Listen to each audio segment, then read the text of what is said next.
Perched high upon a spur of the Vindhyan mountain range, overlooking the rugged wilderness of Malwa, is the medieval citadel of Mandu, where time seems to stand still and whisper tales of a long lost era of kings, conquests, legendary romance, and tragedy.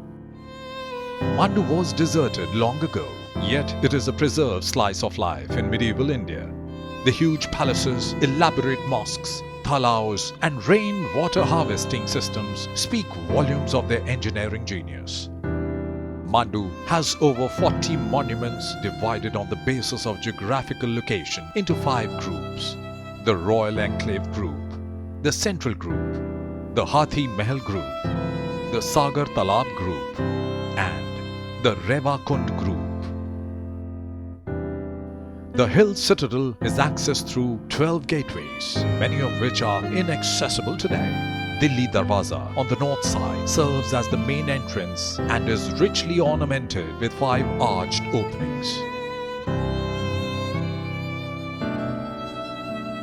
The Royal Enclave primarily consists of what used to be the residential quarters of the royal family. The biggest surviving palace inside Mandu is the Jahaz Mahal, or the Ship Palace, so named because its location in between the Munj Talab and Kapur Talab makes it look like a ship floating in water.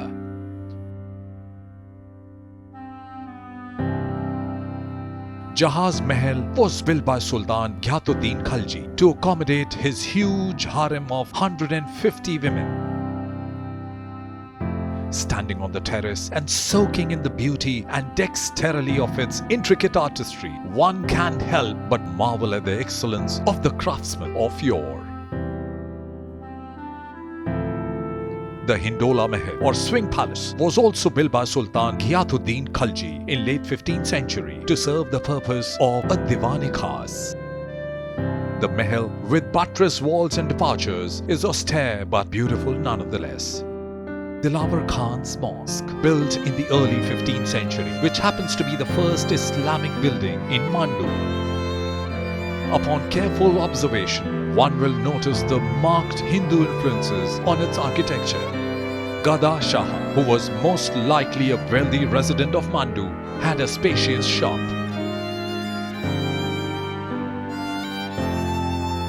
The Baulis, or step wells, were important for providing water all year round to these arid areas, noticeable being the Champa Bauli.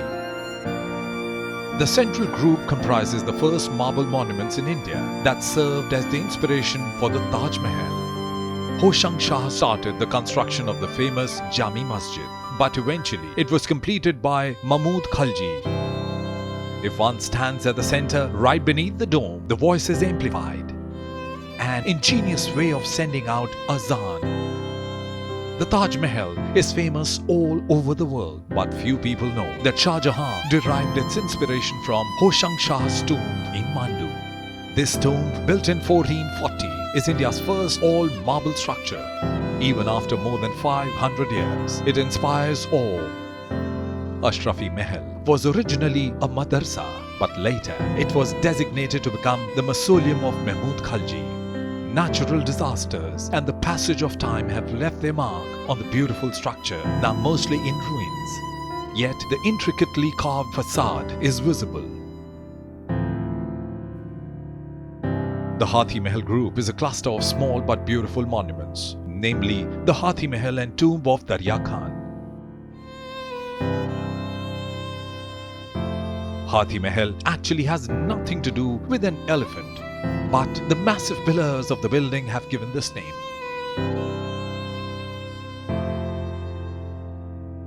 The tomb is a great specimen of Islamic art, which was constructed by Darya Khan during his ruling years between 1510 AD to 1526 AD.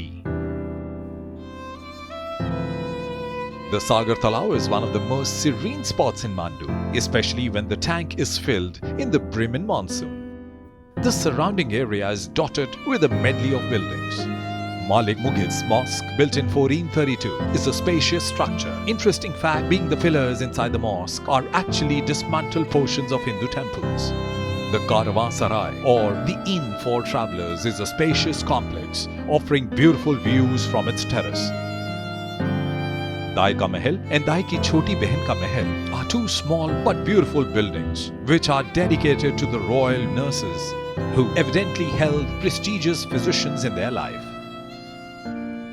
Mandu saga is incomplete till one visits the Revakund Group, the place wrapped in an aura of timelessness and magic, all due to the legendary love story of Baz Bahadur and Rani Roopmati. Revakund was constructed by Baz Bahadur to ensure water supply to his Rani Roopmati's palace.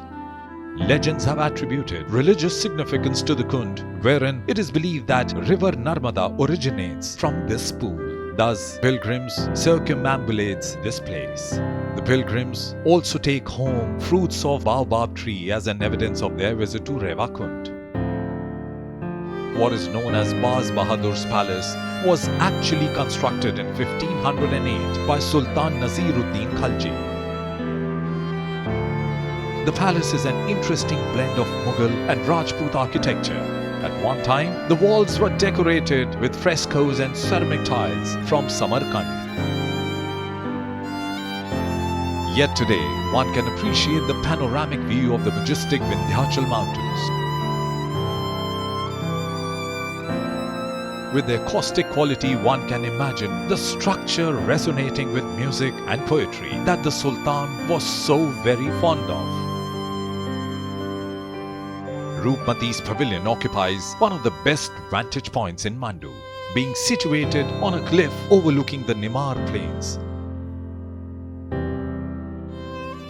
Rani Roopmati was an ardent worshipper of the holy river Narmada. Thus, to honor his queen's faith, Baz Bahadur built this pavilion from which the Narmada is visible down in the Nimar plains.